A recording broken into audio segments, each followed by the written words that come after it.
match, and I would just I wouldn't even do the destroyer. I would just pull the person in, and everybody would come on their feet. And he's like, you have something gold here. He's like, it's like with their move, the 3D. When people see it coming, they come on their feet, and that's a really, really important thing in wrestling to have. It's really important to have a finishing move, but then again, when you look at, I was released by TNA, so obviously having arguably one of the best finishing moves in wrestling, that's not enough, I guess. Can you talk on that? What was what were you told was the reason for that? I heard different things from, different people in management. I heard one thing, like, we're freshening up the roster. And when I hear freshening up the roster, I'm thinking, like, all right, I've only been on TV for 5 years, whereas a lot of our, wrestlers have been on TV for 15 or 20. Anyways, so I was just like, whatever. And then I also heard, like, we have nothing for you.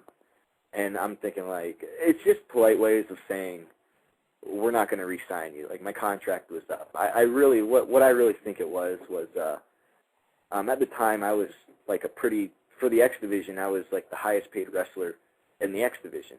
Mm-hmm. And I really think it's like, okay, it's a monetary issue. We're going to release Petey and hire, like, 3 new X Division wrestlers and build them up for a lower wage, so. Right. Yeah. But, I heard different things, and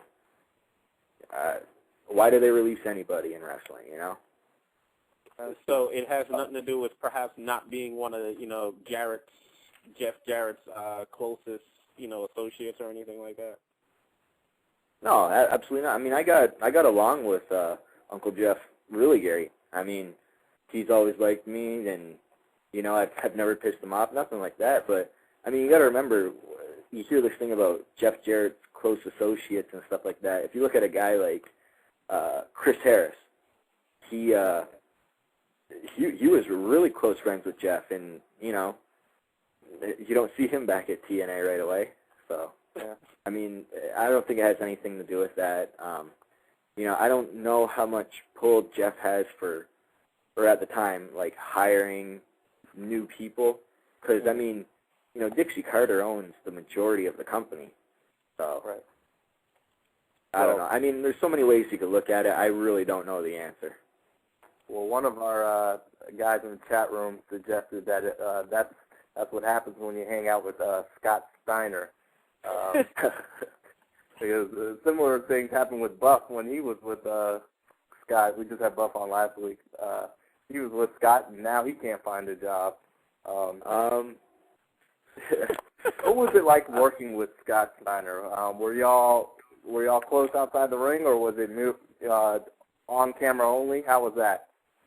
No, we were really close outside of the ring. I mean, it's really funny because Steiner, he doesn't really have any that close friends in wrestling. I mean, you've read things before about Scott and his temper and stuff like that, and bullying other wrestlers and stuff like that. But I mean, he was always really cool with me. If when we're on the road together, I'd be one of the only people that he actually calls, and he's like, hey, where there's a gym, or he'll tell me where there's a gym. And I think he respects the aspect that he's really big into how you look, like your body and stuff like that. And I'm the same way, so we have a lot to relate on, in that basis right there. But I mean, he was a super cool guy. Took care of me. He was great. So I mean, I hear horror stories about Scott doing this to one guy and doing this to another, but I don't know. Maybe he's kind of toned down. I mean, he has kids now and stuff like that, so I think he's kind of toned down in his age. Cool. All right, now, okay. now, Petey, when you were released from your TNA contract, I know when it happened, and we just got vibes from our listeners on the show, callers, people in the chat room. I mean, they were crying bloody murder. I mean, people were really, shocked, as were we. We had an award show and everything. We had a What Were You Thinking award, and TNA won it for releasing you. We've seen petitions and all kind of things. So that has to make you feel good that the fans give you that much support and want to see you do well.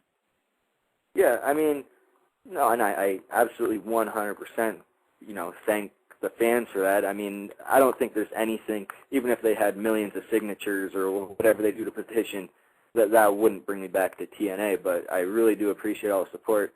But, I mean, yeah, like, you see all this support coming in, like, why did you do this? There's a big backlash of my release, and the fans are really upset. And when you look at it, like, I really don't know why. Like, I looked at my credentials and how I was a valuable asset to TNA. I mean, we've already mentioned, the Canadian Destroyer, arguably one of the best moves in wrestling today. And then I say, okay, I have a great physique, and I'm not on drugs. I passed drug tests. If you look at the last 4 times I was on TV, 3 of the last 4 times I was on TV, I was in the highest rated segment of the show. And I mean, I could carry my own in the wrestling ring. I was having, solid, good matches.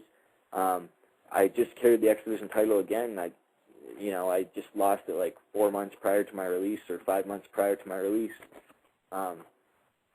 They even talked about at one point that they said, you can't be a heel anymore. We got to turn you babyface because people refuse to boo you. They just want to cheer you.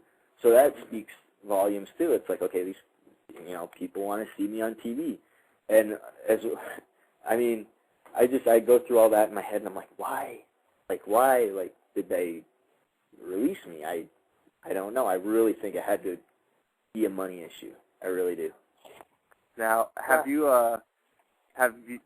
WWE reached out to you? We know you've got some ROH dates in September. What about the WWE? Is that a possibility? Yeah, it's a possibility. I had some of my people talk to their people and stuff like that.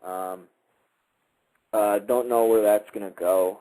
The ROH, I mean, once again, my people talk to their people. I already wrestled for them twice in Detroit and Chicago, and the ROH fans have been great. I was actually pretty worried. I'm like, because the ROH fans, they're pretty hardcore, and they're, they don't like things that are WWE and TNA. So I'm thinking like, oh, I'm a TNA guy. I'm coming into the Ring of Honor, and I'm like, they're not going to be digging that. And then I got a really, really warm reception, both in Detroit and Chicago. So, I'm hoping, I could really do something long term with Ring of Honor. Cool. We've had a question from Scott in the chat room. He was wanting to know the hardest match that you've been a part of, and the recover. What's the hardest match that takes the longest time to recover from? Well, probably those Ultimate X matches, because you have to fall off that, whatever it is, the cables up there, and that takes some time to recover. I remember one time I think it was Bound for Glory, maybe like, I don't know, 3 years ago or something, and it was myself versus Chris Sabin versus Michael Shane, Matt Bentley, whatever his name was at the time, and there was an X hanging on the cables, like above the ring, and it kept falling. It kept falling, and I mean, it's brutal because it's not supposed to fall. I mean, the people that the stagehands were supposed to rig it so it's stay sturdy up there until we pull it down, and then finally at one point it just fell into my hands, and then the fans are kind of chanting bullshit, and I mean, but like really, like bullshit. Like, are you kidding me? Like, you couldn't have planned this better. Like, it fell into my hands. Like, if anything, that's the greatest thing that ever happened in wrestling. Like out of all the botchamanias on YouTube, that's like an anti-botchamania because it was a botch. But so I remember we had to do that match, and then 2 days later at the TV tapings, we had to redo it like the proper way, and it was 2 Ultimate X matches in 3 days. It was brutal. Wow. Well, Petey, we have a couple callers on hold who've been anxiously waiting. They want to But I asked